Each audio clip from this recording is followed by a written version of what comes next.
mga manay, isang magandang hapon sa ating lahat. So dito ako ngayon sa Hamugaway kasi pupunta ako sa bukid ng aking biyanan kasi andun si Mr. mga manay. Diba sabi ko sa intro ko na umalis si Mr. So siya lang mag-isa dito mga manay. So anuhin natin siya. Surpresahin na pupunta tayo dito. At saka nagdala pala ako ng lamas mga manay, yung mga sibuyas, tuyo, suka kasi merong manok doon mga manay. Tapos anuhin ko si Mr.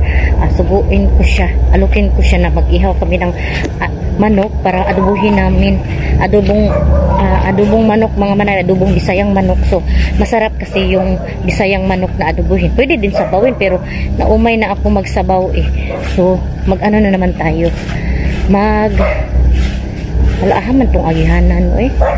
Baka naligaw na naman ako nito mga manay. Iba na kasi hitsura ng daanan. Mag-adobo na naman tayo kasi lagi na lang kami nagsabaw. So dito tayo dadaan. Ayan. Madaming dito saging mga manay. Ito ay pag mamay-ari ng aking biyanan.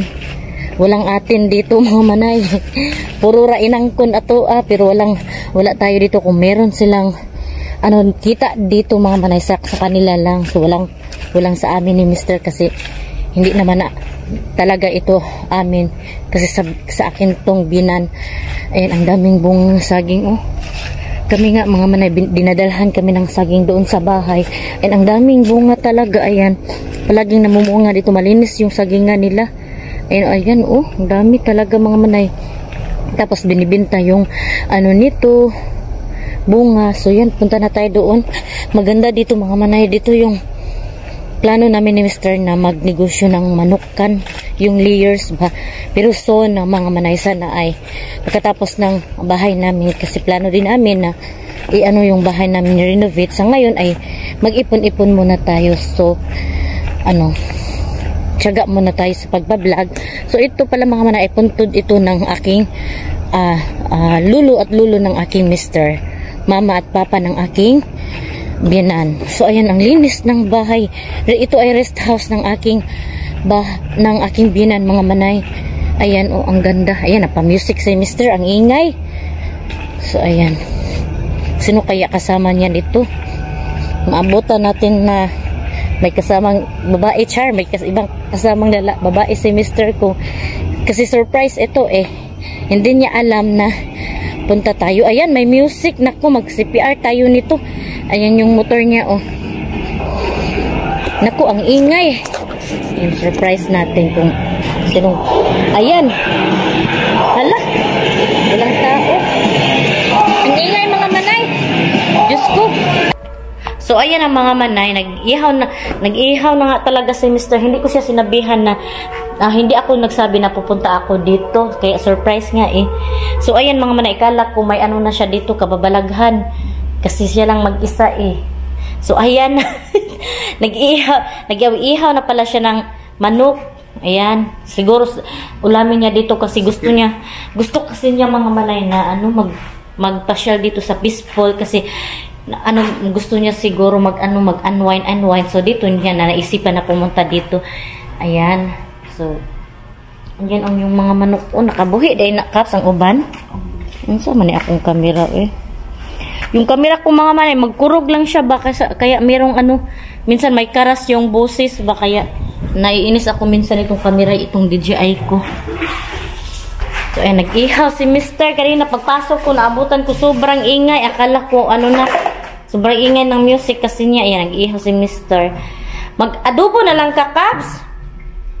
Kasi meron kasi akong nagdala kasi akong mga manay. Buti na lang naisipan ni Mr. na mag-ihaw siya ng manok. Hindi niya alam na pupunta ako dito. Sinurprise ko siya mga manay. Hala, yabo-yabo. Nagdala ako nito mga manay. Itong dahon paminta, tuyo, suka, ayan. Ayan, music talaga si Mr. pala ito. Naglanob-lanob yung music mga manay. I-off muna natin kasi nag-vlog tayo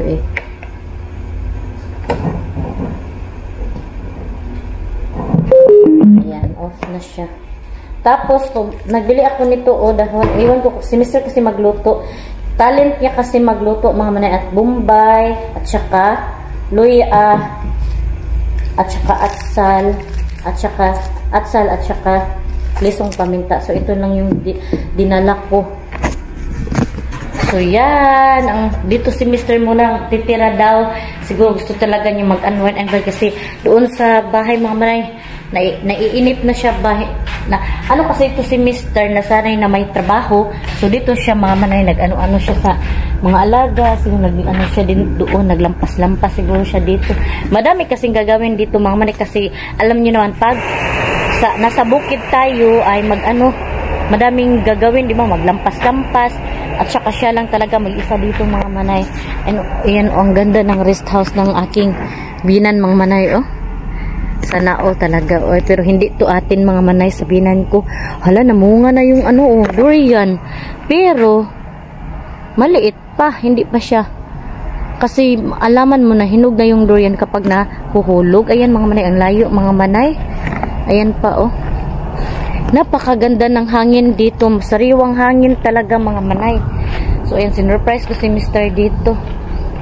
Alam niyo mga manay, alam ko naman na pupunta siya dito mga manay. Pero, hindi niya alam na pupunta ako dito na isusurprise ko siya. So, ito yung likod ng rest house. Ayan, ang ganda. Napakatahimik dito. Siya lang mag-isa dito mga manay. Hanapin natin baka may nagtago dito, charing. So, joke lang. Hindi. Mabait naman to si Mr. mga manay. Wala sa kanyang isip na magkabit-kabit. So, dito pala siya nagtambay-tambay. Ayan mga manay, oh. Ayan, siya, paaso para mawala yung mga lamok. So, ayan. So, mag-adobo kami ng manok. Ayun yung mga pato na wala na yung mga pato dito mga manay. Dati mga manay, madami kasi itong pato at saka manok. Tapos nakabuhi kasi naanuhan ba yan na tumba yung kahoy dyan. Kaya yan, nakabuhi yung mga hayop. Ayan yung mga hayop, oh. Ayan, oh. Ayan si Mr.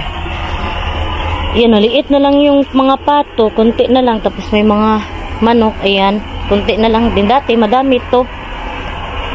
Gluto, nakakas. Adubuhan na lang nakas. Mas lami man nakadubuhon. Mas masarap mag-adubo ng sayang manok. Ayan mga manay, ang liit. Sige lang, kita raman sad. O ka na. Magkuha day kag isa kas. So yan, kita raman pod, no? Masarap din naman yan. May sakit daw yan mga manay. Kaya inihaw na lang ni Mr. So dito, magluluto mga manay. Ayan, dirty kitchen. Palatain pa yan ni Mr. kasi Bisaya kasing manok, so matigas ang buto niyan. Ayan. So dito mo muna, isa lang yung kwarto dito, walang nakatira. Si Mr. dito matulog. Ayan. So wala pa din tiles. Ito ay napananuhan pa muna na i-tiles. Wala pa kasing budget din. So wala pa din kisami. Ayan. At ayun, nagdala si Mr. ng electric pan dito mga manay. Ayan. Kasi mamaya dito baka mainit. So mag-ihaw na siya. Ayan. Magtadtad na lang muna ako ng lamas para pang sahog niya ng lamas. So ayan, kinatay na ni Mr. yung manok mga manay. Maliit siya na manok. Okay lang yan kasi kami lang naman ang kakain at yung mga dalawa kong anak, si Phyllis at si Ate Fiana.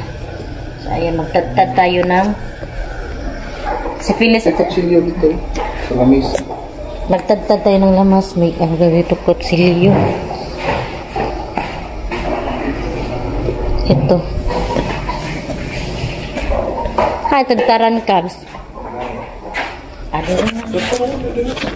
Plato na lang. So, yan, magtadtad tayo ng lamas. Pero si Mr. yung ng mga manok siya yung magtagtag, tapos siya yung magluto kasi masterpiece niya yan, yung magluto-luto ba.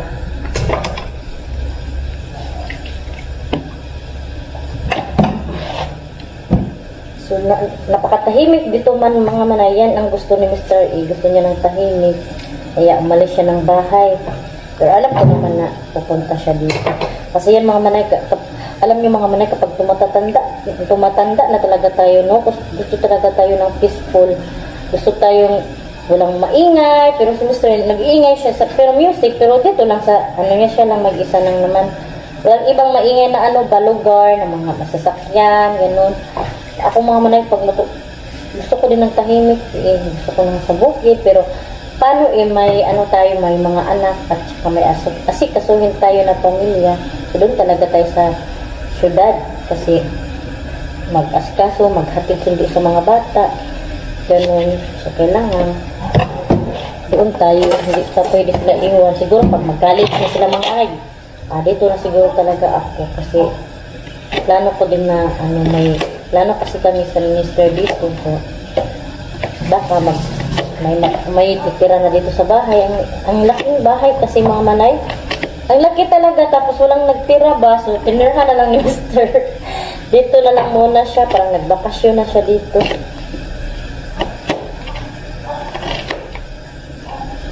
Ating lamas. Ito lang naman yung naglamas talaga. Halo, wala ko kadala og ahos. Mag-ahos pa ba? Adi na ka? Hala, kalimutan ko magdala ng ahos, mga manay. Naku, nakalimutan ko. Sige lang, oy. Wala ahos dere? Sayang naman, walang ahos. Nalagay sa isip ko magdala ng ahos, mga manay, pero nakalimutan ko talaga. Ano ba yun, makakalimutin na talaga ako, mga manay, ko yung nag-ano na ako ba, nagkaedad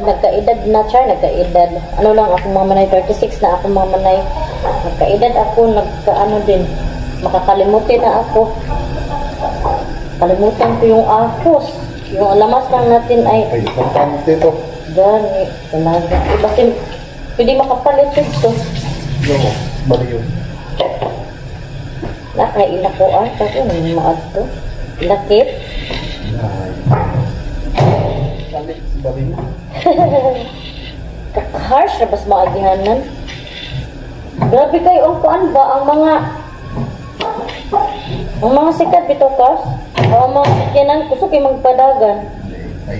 Gani. Super lakas magpatakbo yung mga sasakyan, mga manay, lalo na yung malalaki. Nga walay ahos cars, katindahan na baya. Kulangan ng ahos. Wala tayong ahos nito. Kasi yun daw ang importante, sabi ni Mr. Mabango kasi ang ahos, mga manay. Kanihot to ni Kat? Yung ahos kasi yung importante kasi mabango. Uuwi lang ako, mga manay, dito lang tutulog si Mr. kasi yung mga bata pa sila lang doon. Tapos mag-upload din ako ng vlog kasi may upload alas 5 kasi, mga manay, mag-upload ako. Pupunta siguro ako doon sa kabila, mga manay, kasi maghingi ako ng ahos. Kasi nailakit ka, ngayon ko try. Layo na kaayo.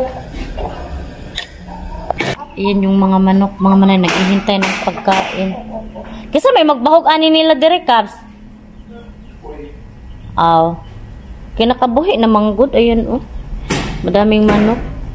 So si Saldi na lang daw yung bibili ng ahos doon sa Mario, mga manay. Malapit lang naman, magmotor siya ba.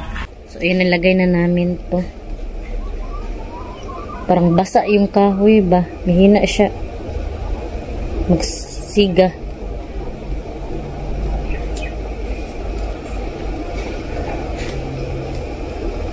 Yan. Makas na.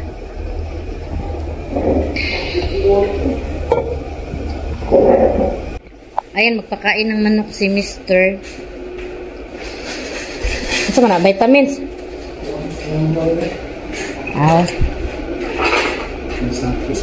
Tambal?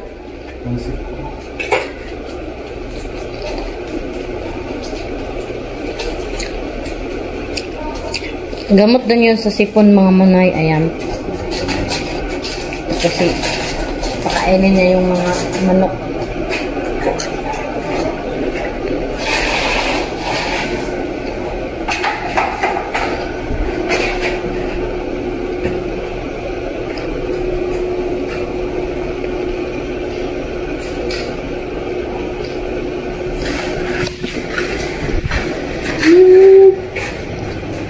Lao,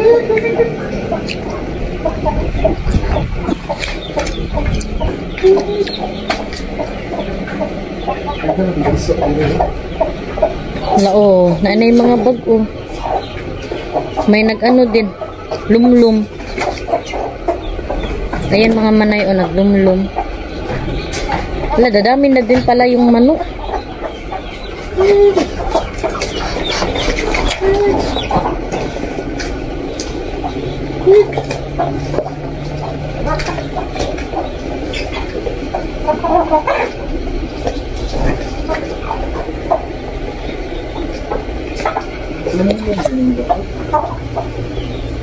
Oo, naglumlum. Asa ba red light? Red na cars?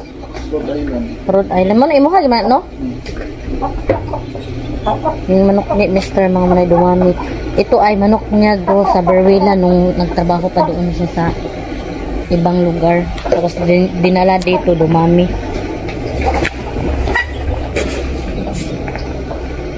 Ito yung ganap ni Mr. dito sa bukid. Wala, nagkumulo na siya. Lumakas na yung ano, ilaw ng ang apoy. Ilaw naman yung apoy ng kalayo kayo. Ano Kabs? Butang na nagtubig. Ay, nilinis ni Mr. yung lalagyan ng tubig ng mga isda. Anong isda? Oy, manok. Niabot mo tag isda. So, ayan, yung dito kumukuha si Mr. ng tubig. Ito ay tubig ulan. Pero na, itabon ka. Kasi kapag hindi to tinagtakpan, madaming lamok. Kailangan takpan talaga to. Wala namang lamok. Yan, ang daming mga bulak-bulak. Hindi, kaya yung mga aso ba? Ayan oh, may mga aso, mga manay. Parang guard na yan. Ayan oh. Ang daming aso.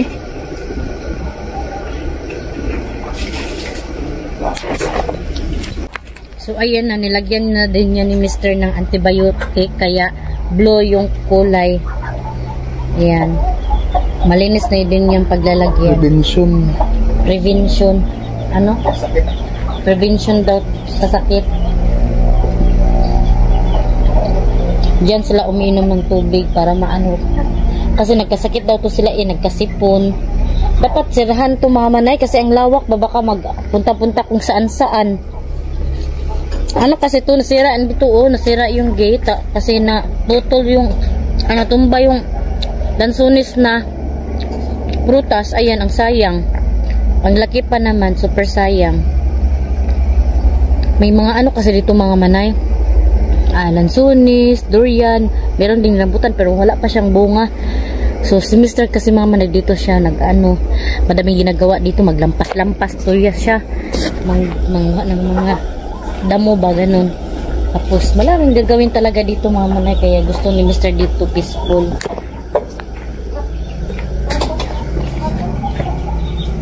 Naluto na.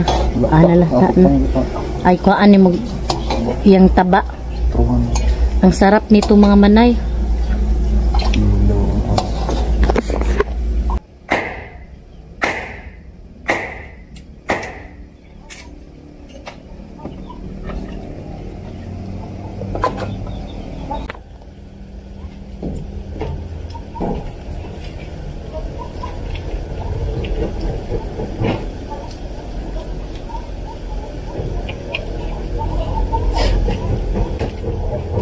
So, dito magluluto si Mr. ng rice. Ayan, sinaing na niya.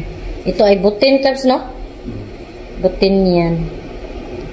So, yan yung rice niya dito sa bahay ni Binan.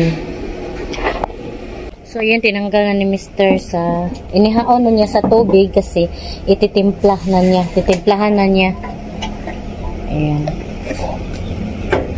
Mag-adobuhin lang kasi namin to. So, ayan, lagyan na ni Mr. ng oil. Ayan, mahina yung kuan. Apoy.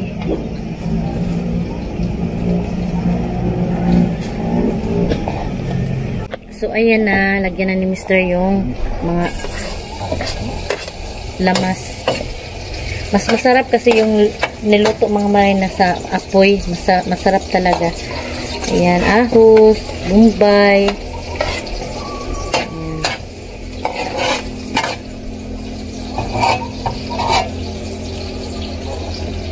Masarap yung adobong Bisayang manok.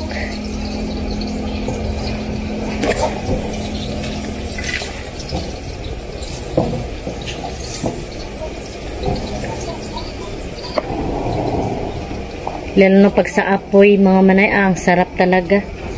Yan. At luya.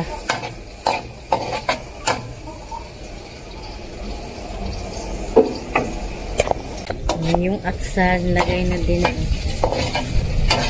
So, lumakas na yung apoy, mga manay. Ayan. At lagay na yung manok. Ayan. Karaw-karaw na. So, hayaan na lang din yan na maglabas yung mga oil ng manok. Mataba kasi siya. Kapag Bisayang manok kasi mataba kasi, no? Dili kayo. Organic kasi yung kinakain niya sa bukid lang ba. Yan, lagyan na ni Mr. ng mga paminta. Ang lakas ng apoy, mga manay.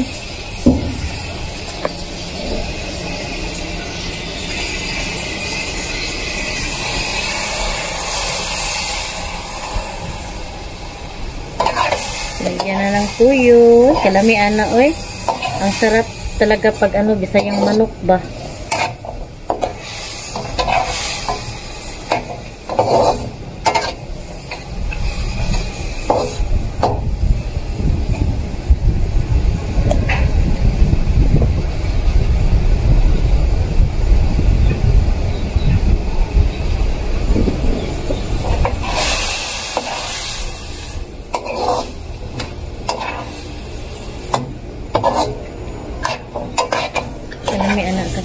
So, ayan, naluto na yung adobong manok ni Saldi Boy. Wow, ang sarap naman yan ng Bisayang manok. So, dalhin ko yan doon sa bahay, mga manay, kasi yung mga bata, tapos si Saldi maglagay siya ng kanyang, sa kanya dito. Kasi ulam din niya. Isa. Sayang.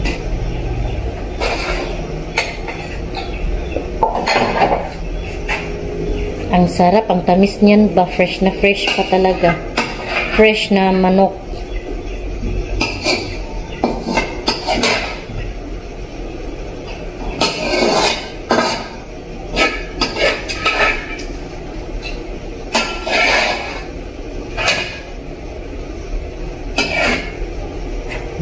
Ang sarap. Ang sabaw pagkaps ibigay.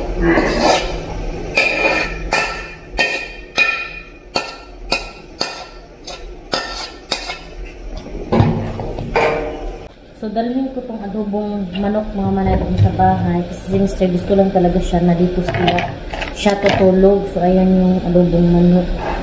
So, hindi mo ako makita. So, ipasok ko dito. Ayan ang laki ng aking paglalagyan. Kay Mr. iwan ko siya sa kanya. Budget niya, mga manay.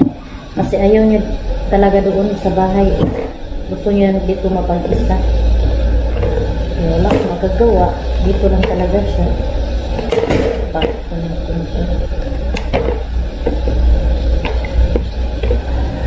Hatiin ko na lang itong mga manok kasi si Mr. Din siya. Gusto siyang kumain din na. Manapagod siya sa labas ng papahan. Ayan. Okay na isiguro ko kay Mr. Marami naman. Okay na kaya. Ito sa amin, ayan, at ito kay Mr. Super dilim, mga manay. Pasensya na kayo talaga, ayan. At ito. So yun, mga manay, uwi na ako kasi madilim na, mga manay. Ayaw kong mag-drive ng motor na madilim. Si Mr. Sa man ka, tama ni? So ipasok ko na to dito, mga manay. Ihati daw ako ni Mr. doon sa labasan kasi yung motor niya kasi, mga manay, andito. So So, ako, ihatid niya lang ako. Para mabilis tayong abot doon. So, yan yung ating ganap dito sa Bukid. Thank you sa inyong panunood. Ayun, ganito na tayo. May magkano ako. Ano ang bilhin? Magkano kasi ako mga manay. Ayan. Ayaw kong madilim talaga.